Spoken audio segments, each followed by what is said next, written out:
Assalamualaikum warahmatullahi wabarakatuh. Kita lanjut ya, materi hari ini masih tentang fisika modern. Cuma kalau pada pertemuan sebelumnya kita udah belajar tentang dua hal, yaitu ada tentang radiasi, benda hitam. Nah, yang kedua adalah tentang teorema Wien. Nah, hari ini kita akan belajar tentang teorema Planck. Nah, nanti Planck ini yang mendasari sebenarnya kenapa fisika kuantum muncul, walaupun penemu fisika kuantum itu nantinya dianggapnya adalah Erwin Schrödinger. Nah, selain teorema Planck, nanti kita akan belajar tentang efek fotolistik. Kalau efek fotolistik ini sendiri materi yang dulunya hampir pasti keluar di ujian nasional. Sedangkan teorema Planck ini adalah yang mendasari semua teori fisika modern. Jadi soalnya tidak mungkin keluar dalam bentuk soal teorema Planck.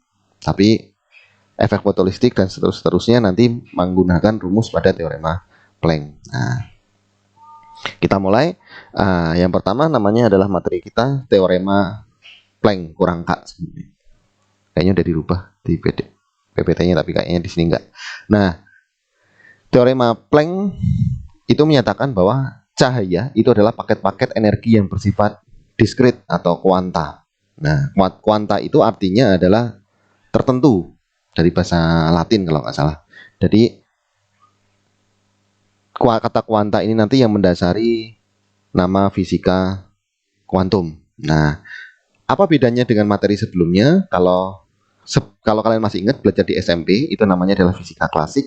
Cahaya itu adalah gelombang elektromagnetik. Sedangkan di modern nanti cahaya itu adalah paket energi yang bisa berupa gelombang atau bisa berupa partikel. Nah, itu bedanya. Nah, terus apa yang dimaksud dengan kuantum tadi atau diskrit? Diskrit adalah kondisi tertentu, misalnya kondisi 0, 1, 2, 3, 4. Nah, tapi antara 0 sampai 4 ini tidak ada nilai yang lain. Contohnya gini. Ini 0, di sini 1, di sini 2, di sini 3. Nah, antara 0 sama 1 ini nggak ada nilainya. Makanya terputus-putus, makanya disebut sebagai diskrit. Nah, lawan katanya diskrit itu adalah continue. Kalau continue itu misalnya 0 sampai dengan 3. Nah, berarti 0 ini 3. Nah, di antara ini berupa garis, artinya ada nilainya terus-terusan menyambung. Beda dengan diskrit. Nah, berikutnya tadi sudah dikatakan bahwa cahaya itu adalah paket-paket energi. Nah, si Planck ini menyatakan bahwa besarnya energinya itu sebanding dengan frekuensinya. Ingat, sebanding dengan frekuensi. Sehingga energi sebanding dengan frekuensi. Dan oleh Planck akhirnya ditemukan bahwa energi itu sama dengan NH kali F. Nah, hanya ini apa? Hanya ini adalah merubah dari sebanding menjadi sama dengan, yang nilainya adalah 6,63 kali 10 pangkat minus 34 Joule second. Nah, N-nya di sini adalah angka orde. Jadi energi dasar, tingkat dasar itu berarti 1. Atas 1 itu berarti 2 dan seterusnya. Nah, cuma biasanya dalam soal N ini nggak dipakai. Biasanya rumusnya hanya dinyatakan sebagai E sama dengan H kali F. Nah, sebenarnya penggunaan simbol F ini nggak kurang tepat ya. Jadi kalau makanya kenapa rumusnya ini Bapak tulisnya adalah bukan V ya, ini bacanya nu. Nu itu kayak U tapi ada ekornya jadi. Gitu.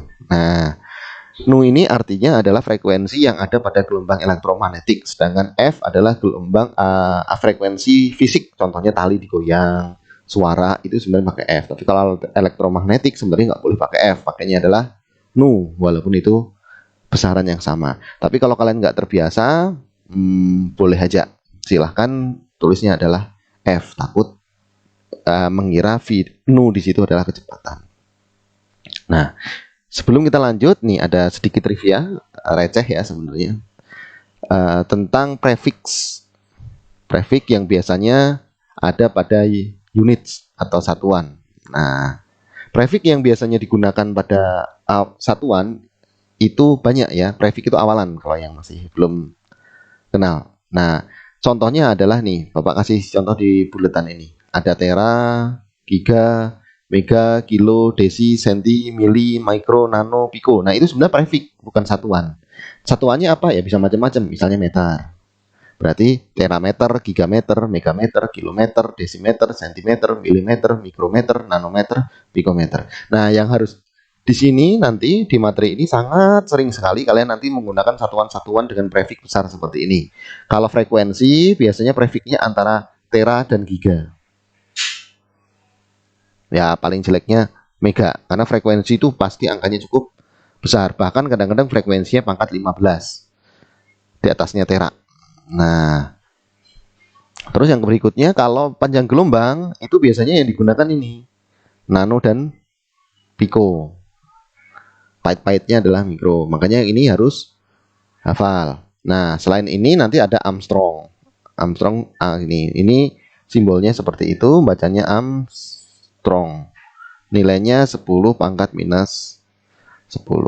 Nah, trivia yang kedua adalah ingat ya tadi kalau Bapak bilang di sini E sama dengan H kali F atau H kali Nu dengan nilainya H itu adalah 6,63 kali 10 pangkat min 34. Satuannya apa? Kalau kalian lihat di sini adalah Joule second. Nah, sayangnya Joule second ini angka yang sangat besar dibandingkan untuk cahaya. Misalnya gini, kalian nimbang semut, beratnya masanya semut pakai timbangan beras, tentu nggak efektif. Satuannya juga bukan kilogram.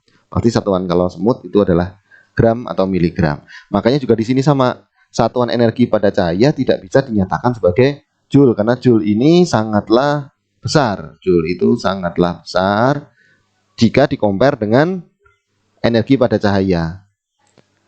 Maka digunakan satuan energi lain yang namanya adalah EV atau elektron volt. Ini satuan yang lebih kecil. Nah, konstantanya biar lebih mudah langsung dirubah ke EV. Nah, itu adalah 4,135 kali 10 pangkat min 15. Satuannya adalah elektron volt second. Ini lebih mudah ngapalinnya. 1515 4135 1345 urut sebenarnya. Nah, di soal ini pasti informasi soal ini nggak ada. Kalau kalian ngerjain soal SBMPTN, SNMPTN atau besok UTBK berarti ya namanya ya. Nah, informasi H tentang elektron volt ini nggak akan ada. Kalau informasi H 6,63 kali 10 min 34 itu pasti ada ditulis di soal. Tapi kalau dalam elektron volt pasti tidak ditulis. Padahal nanti soalnya minta satuannya pasti dalam elektron volt. So, ini harus kalian hafal benar-benar. Jadi pahami ya, harus hafal. Kalau yang 6,63 kali 10 min 34 tidak perlu terlalu hafal. Nah, lanjutannya. Nah, pada kelas 11 kalian tentu udah tahu ya bahwa kecepatan itu adalah lambda dikali frekuensi. Materi gelombang kelas 11 semester 2 kalau nggak salah. Nah, jika yang merambat itu adalah cahaya, maka kecepatannya itu boleh diganti jadi C atau kecepatan cahaya yang nilainya 3 kali 10 pangkat 8 meter per second. Nah, kecepatannya cukup paling kencang saat ini. Kalau ke kalau ke keliling dunia cuma 0, berapa detik gitu, nggak sampai 1 detik.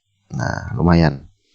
Nah, jika merambat kita substitusikan persamaan kecepatan cahaya pada teorema Planck tadi, E adalah H kali F, kita rubah ya, berarti C sama dengan lambda kali frekuensi, maka frekuensi adalah C per lambda. Nah, kita substitusikan sebagai frekuensi, sehingga F-nya ini kita ganti jadi C per lambda, sehingga muncul rumusnya adalah E adalah HC per lambda. Dengan catatan, C-nya adalah kecepatan cahaya, yaitu 3 kali 10 pangkat 8, lambdanya adalah panjang gelombang, nanti satuannya ini harus meter, ini satuannya harus meter per second, dan H ini tetap pakai yang 4,135 kali 10 min 15. Kalau satuannya elektron volt.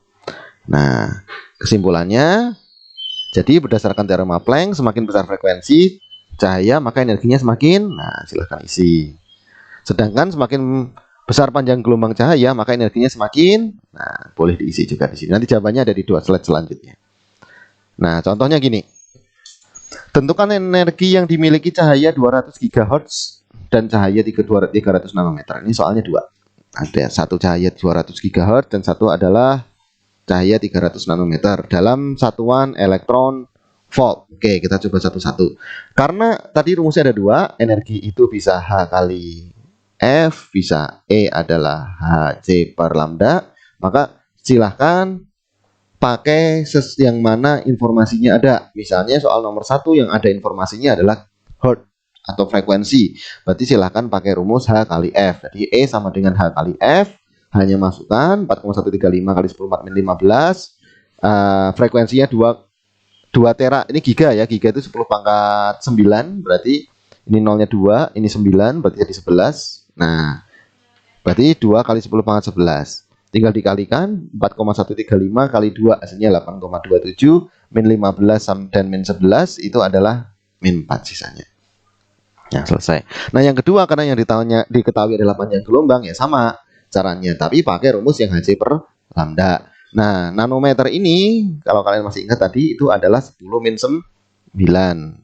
Jadi silahkan dirubah. Nah, ini min 9, ini ada 2 dipotong jadi minus 7. Nah, tinggal masuk rumus, nanti hasil ini habis ya, coret ya. Min 7 ke atas jadi 15, ini jadi 10 pangkat 15, 15 sama min 15 habis, sisanya 4,135 elektron volt. Nah, mudah. Sebenarnya gini aja konsepnya itu. Kalau ketahuan frekuensi, H kali frekuensi. Kalau ketahuannya panjang gelombang, berarti Hc per lambda. Hanya seperti itu. Nah, ini jawaban yang tadi. Nah, materi terakhir di hari ini ya, bukan di fisika modern ya, yaitu adalah efek fotolistik.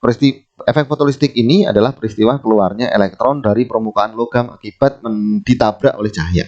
Jadi ini misalnya ini ada elektron, logika sederhananya gini, ini elektronnya keikat kayak suatu tali. Nah, talinya ini namanya nanti fungsi kerja atau W0 nanti. Nah, itu ditabrak oleh foton. Nah, fotonnya ini energinya diserap oleh si elektron supaya dia bisa terbebas. Nah, ini datang. Nah, analoginya sederhana. Nah, jadi ini kalau menganalogikannya itu kayak cowok yang mau ngelamar si cewek. Misalnya gini, ada cewek yang diikat oleh keluarganya. Intinya kalau mau nikahin anaknya itu boleh ngasih mahar 4 miliar, misal gitu. Nah, foton yang datang itu berarti cowok yang mencoba lamar, karena mencoba melamar. Nah, ketika si cowok ini datang membawa 2 miliar, maka yang terjadi adalah ya ceweknya nggak keluar, maka energi fotonnya adalah 0. Kenapa? Uangnya aja nggak cukup, maka ceweknya keluar ya nggak keluar, boro-boro keluar membawa sesuatu, keluar aja enggak gitu. Nah, sedangkan kalau membawa 3 miliar masuk, padahal ketentuan maharnya 4 miliar, ceweknya juga nggak keluar. Nggak bisa keluar, nggak bisa dibawa pulang. Tapi kalau ketika 4 miliar, maka cewek ini lepas. Oh, keluarganya, oh ya dah boleh lepas. Tapi, nah ini di sini energinya tetap 0 karena waktu keluar si ceweknya tidak membawa apa-apa. Jadi di sini statusnya hanya lepas. Nah, tapi ketika 5 miliar, nah maka dia ceweknya ini akan keluar membawa 1 miliar karena 4 miliarnya udah dibuat untuk bayar mahar. Ketika 10 miliar, maka ini akan 6 miliar. Nah, seperti itu logika sederhananya. Sehingga dari logika itu disusun rumus bahwa energi foton atau cewek, anggapnya analoginya tadi adalah cewek yang keluar, itu adalah energi datang dikurangi W0. W0 tadi analoginya adalah si mahar minimal, sedangkan energi datang adalah uang yang dibawa si cowok. Nah, sehingga energi fotoelektron atau foton itu adalah energi datang dikurangi fungsi kerja. Nah, kalau kalian hubungkan dengan konsep Planck tadi, energi adalah H kali F atau Hc per lambda. Sehingga energi datang ini boleh kalian ganti. Oke, sorry, kita kasih ganti warna dulu. Kelihatan. Nah, energi datang ini boleh kalian rubah jadi tetap ya. Sorry. Nah, energi datang ini boleh kalian ganti jadi H kali F datang karena energi datang berarti frekuensinya datang. Dan boleh juga dirubah jadi Hc per lambda datang. Termasuk fungsi kerja di sini karena dia energi berarti boleh diganti jadi H kali F0. F0 di sini nanti frekuensi ambang logam. Boleh juga diganti Hc per lambda. Jadi rumusnya ini nanti switch. Artinya apa? Boleh E datang diganti HF, boleh diganti Hc per lambda, W0-nya boleh diganti ini, boleh diganti ini. Contoh gini, ada soal energi datangnya yang diketahui frekuensi, sedangkan fungsi kerjanya yang diketahui adalah lambda. Maka rumusnya kalian boleh tulis E foton adalah H kali frekuensi dikurangi Hc per lambda. Nah, gitu. Jadi boleh dioplos. Yang penting yang ketahuan di soal apa? Kalau ketahuannya frekuensi ya rumusnya HF. Kalau ketahuannya lambda berarti Hc per lambda. Nah, seperti itu. Nah, artinya gini, foton atau si cewek tadi keluar, itu syaratnya ada 3. Yang pertama adalah si cowok datang membawa uang lebih banyak. Artinya apa? Energi datang harus lebih besar dibandingkan energi ambangnya. Nah, yang kedua frekuensi datang harus lebih besar dibandingkan frekuensi ambang. Karena tadi energi sebanding dengan frekuensi. Dan panjang gelombang ambang harus lebih kecil dibandingkan ini salah nih. Ini bukan ambang tapi datang. Nah, panjang gelombang datang harus lebih kecil dibandingkan panjang gelombang ambang. Kenapa? Karena panjang gelombang berbanding terbalik. Nah, jadi yang berpengaruh di sini ada banyak. Jenis logamnya, karena ini jenis logam mempengaruhi fungsi kerjanya sendiri, frekuensi dan panjang gelombang. Nah, yang sering dijadikan trap di sini adalah intensitas. Jadi sebenarnya intensitas ini tidak berpengaruh terhadap energi keluarnya foton, tapi nanti intensitas itu nanti mempengaruhi banyak yang keluar.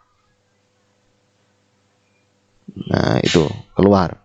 Hati-hati ya, bedakannya. Kalau frekuensi itu baru berpengaruh terhadap energi foton. Jadi kalau ada soal menanyakan bisa trapnya gitu. Yang berpengaruh terhadap energi fotolistrik. Nah, intensitas tidak termasuk. Intensitas memang berpengaruh, tapi berpengaruhnya adalah ke banyak yang keluar. Itu. Jadi kalau intensitas tinggi, misalnya gini, cahaya merah terang sama biru redup. Mana yang lebih mungkin terjadi efek fotolistrik? Ini berarti frekuensi rendah, karena merah itu frekuensinya rendah, intensitas tinggi karena terang. Ini frekuensi tinggi, intensitas rendah. Mana yang lebih mungkin? Ya tetap biru, karena frekuensi patokannya. Tapi kalau misalnya gini, biru redup sama biru terang, mana yang lebih mungkin terjadi efek fotolistrik? Sama, dua-duanya mungkin. Cuma bedanya apa? Biru terang akan mengeluarkan elektron lebih banyak dibandingkan biru redup. Just that. Oke. Nah, ini contoh soalnya gini. Sebuah cahaya datang 600 nanometer mengenai permukaan logam yang memiliki fungsi kerja 1,1 elektron volt. Tentukan energi foton yang keluar dari logam. Nah, karena yang diketahui di soal, energi datang yang diketahui adalah panjang gelombang nih dari soal. Sedangkan fungsi kerjanya langsung diketahui dalam bentuk energi 1,1 elektron volt. Maka rumusnya, energi datang kita ganti jadi Hc per lambda, sedangkan B0 nggak kita rubah. Karena udah ketahuan langsung. Sehingga kalau kita masukkan seperti ini, ya, tinggal sama seperti tadi, rubah dulu ke meter, ini coret, ketemunya 2, ini dibagi 2 hasilnya ini dikurangi 1,1, hasilnya adalah 0,9675 elektron volt. Benar kayaknya. Ya, sampai sini bisa dipahami ya. Oke, terima kasih. Sekian materi hari ini, mudah-mudahan bisa dimengerti. Terima kasih. Assalamualaikum warahmatullahi wabarakatuh.